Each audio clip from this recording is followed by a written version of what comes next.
12वीं सदी, रेगिस्तान, पहाड़ और बिखरे हुए हिंदुस्तान के राज्य। इतिहास में बहुत से हमलावर आए, कुछ लूट कर लौट गए, कुछ नाम छोड़ गए, लेकिन एक आदमी ऐसा आया जिसने लौटने से इनकार कर दिया। उसका नाम था मोहम्मद बिन सास, जिसे दुनिया मोहम्मद गौरी के नाम से जानती है। मैं हूँ मोहम्मद गौरी, मैं हिंदुस्तान से लौटूंगा नहीं, जीतूंगा या मरूंगा। वो कोई राजा नहीं था, वो पहले भी युद्ध हार चुका था, लेकिन उसी हार से उसको इतिहास का सबसे खतरनाक विजेता बना दिया। इतिहासकार पीटर जैक्सन लिखते हैं, तराइन की पहली हार गौरी के लिए अंत नहीं था, बल्कि राजनीतिक पुनर्जन्म था। मैं ये जंग हारा हूँ, हौसला नहीं, दोबारा लौटूंगा और जीतूंगा। अफगानिस्तान के गौर पहाड़ों में जन्मा वो युवक न तो महमूद गजनवी जैसा लुटेरा था और न ही बदला लेने वाला कोई योद्धा। उसका मकसद साफ था, राज्य बनाना। 1191 ईस्वी राजपूत राजा पृथ्वीराज चौहान से करारी हार, लेकिन 1192 में वही मैदान, वही दुश्मन और बिल्कुल बदली हुई रणनीति। कहा था ना मैं लौटूंगा और जीतूंगा। कैम्ब्रिज हिस्ट्री ऑफ इंडिया के अनुसार यहीं से भारत के राजनीतिक इतिहास की दिशा बदल गई।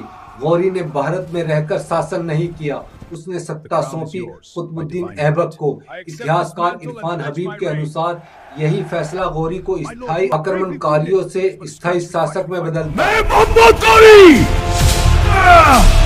1206 ईस्वी, मोहम्मद गौरी की मौत, हत्या या साजिश, यह इतिहास का अधूरा सच है, इस पर मतभेद है। अब सवाल ये नहीं मोहम्मद गौरी हीरो था या विलन, सवाल ये है क्या उसके बिना दिल्ली की सल्तनत और बिना दिल्ली की सल्तनत के भारत का मध्यकालीन इतिहास संभव था? मैं लिखूंगा नया इतिहास। चलिए शुरू करते हैं। अगर अपनी तारीख नहीं जानोगे तो खुद को कैसे पहचानोगे? 12वीं सदी का गौर, अफगानिस्तान का वो इलाका जहाँ न महल थे न सोने की छतें, सिर्फ बर्फीले पहाड़, सख्त जमीन और जिंदा रहने की जंग। इन्हीं पहाड़ों में पैदा हुआ एक बच्चा जिसे बाद में इतिहास में मोहम्मद गौरी के नाम से जाना। मोहम्मद गौरी का जन्म गरीब वंश के शाही परिवार में हुआ, लेकिन यह शाही परिवार गजनी शासकों के अधीन था। अपनी तलवार से नया इतिहास। पहले गजनवी सल्तनत को यानी सत्ता होते हुए भी गुलामी। उनके पिता बहाउद्दीन सास कोई महान विजेता नहीं थे, बल्कि सीमित संसाधनों वाले एक शासक थे, जिसका जिक्र मिलता है तबकात नासिरी में, जहां साफ तौर से लिखा हुआ है घरा। यानी सत्ता होते हुए भी गुलामी। उनके पिता बहाउद्दीन सास कोई महान विजेता नहीं थे, बल्कि सीमित संसाधनों वाले शासक थे, जिसका जिक्र मिलता है तबकात नासिरी में, जहां साफ तौर पर लिखा हुआ है कि गौर राजघराना ताकतवर होते हुए भी दबा हुआ था। मोहम्मद गौरी का बचपन आराम में नहीं बीता। उनके परिवार को कई बार राजनीतिक साजिशों, कैद और अपमान का सामना करना पड़ा। इतिहासकार मिन्हाजुस सिराज के अनुसार गौरी और उसका भाई गयासुद्दीन कम उम्र में ही सत्ता के संघर्ष का हिस्सा बन गए और गौरी सीख गए कमजोरी की कीमत जान से चुकानी। लड़ेंगे और जीतेंगे। गौरी का बचपन किताबों और शिकारों के मैदानों में नहीं, बल्कि सैनिक छावनियों, राजनीतिक बैठकों और युद्ध की तैयारियों में गुजरा। यही वजह थी गौरी महमूद गजनवी की तरह मंदिर तोड़कर लौटने वाला नहीं था।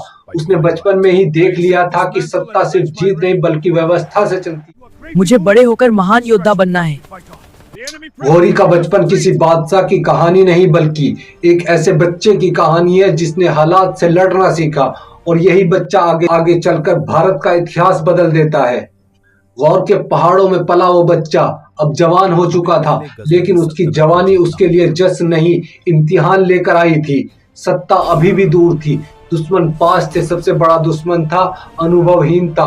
गौरी की जवानी उसके बड़े भाई के साथ शुरू हुई और बड़ा भाई गौर का सुल्तान बना और गौरी सीमाओं का रक्षक और सेनापति। गौर के लिए सबसे बड़ा कांटा था गजनी, जो कभी महमूद गजनवी की राजधानी रह चुका। गजनी पर कब्जा सिर्फ एक शहर जीतना नहीं था, पुराने गजनी वर्चस्व को तोड़ना था। जवानी में गौरी को सिर्फ जीत नहीं मिली, कई बार हार भी मिली थी, कैद भी किया गया था, मगर वो रुका नहीं और हमें पहले गजनवी सल्तनत को जीतना होगा।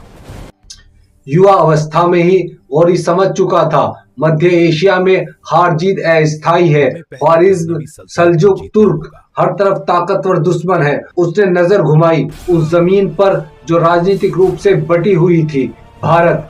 भारत पर हमला उसके लालच का नतीजा नहीं था, बल्कि जवानी में सीखी गई राजनीति और युद्ध की आखिरी चाल थी। बस एक कदम और हिंदुस्तान की सरहद। हिंदुस्तान उस समय राजनीतिक रूप से बटा हुआ था, कोई केंद्रीय सत्ता नहीं थी।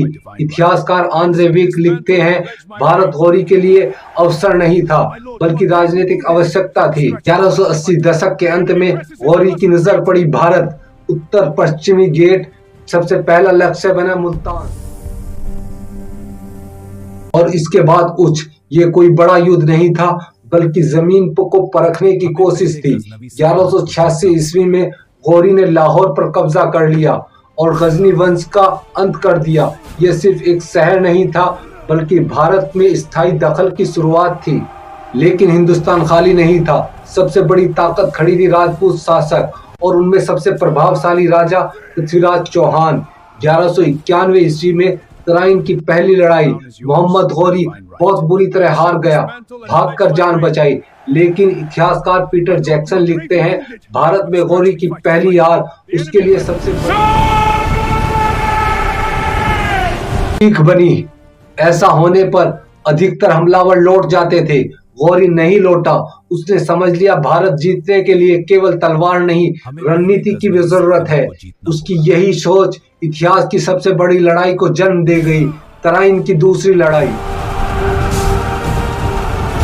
1191 की हार के बाद गौरी मैदान से तो हार कर लौटा था, दिमाग से हार कर नहीं लौटा। वह जान चुका था राजपूत सेना बहादुर है, सीधी टक्कर में भारी है और तराइन का मैदान उन्हें सूट करता है। इस बार उसने तलवार नहीं, रणनीति बदली। 1192 में गौरी तेज तर्रार तुर्की घुड़सवारों के साथ लौटा। तेज मूवमेंट, झूठी वापसी, तीरंदाजी और रात में हमला, यह वही तकनीक थी जिसे गौरी पहले भी आजमा चुका था। और मैं गवाह बनी दो योद्धाओं की, जग की एक नहीं दो बार। सेना वही, दुश्मन वही, मैदान वही, सिर्फ साल बदला। साल था 1192 और सामने राजपूत राजा पृथ्वीराज चौहान। राजपूत सेना हाथियों और भारी सेना पर निर्भर थी। वह खुली जंग में ताकतवर थी और गौरी ने उसका पंक्तियों और टुकड़ियों में थकाया और पृथ्वीराज चौहान को दूसरी लड़ाई में हरा दिया और अपने सेनापति को दिल्ली की गद्दी पर बैठाकर वापस चला गया। उसके सेनापति का नाम था कुतुबुद्दीन ऐबक, जो आगे चलकर दिल्ली का सुल्तान बना। कहा था ना मैं लौटूंगा और जीतूंगा। गौरी की मौत के बारे में स्पष्ट जानकारी नहीं है।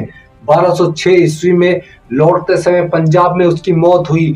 वो हत्या थी या कोई साजिश, इसका कोई प्रमाण नहीं है। न ही उसकी कब्र की कोई जानकारी है। कुछ गौर में उसकी कब्र मानते हैं, कुछ गजनी में। अगर वीडियो पसंद आई हो तो वीडियो को लाइक करें और चैनल को सब्सक्राइब करें और वीडियो कैसी लगी कमेंट करें।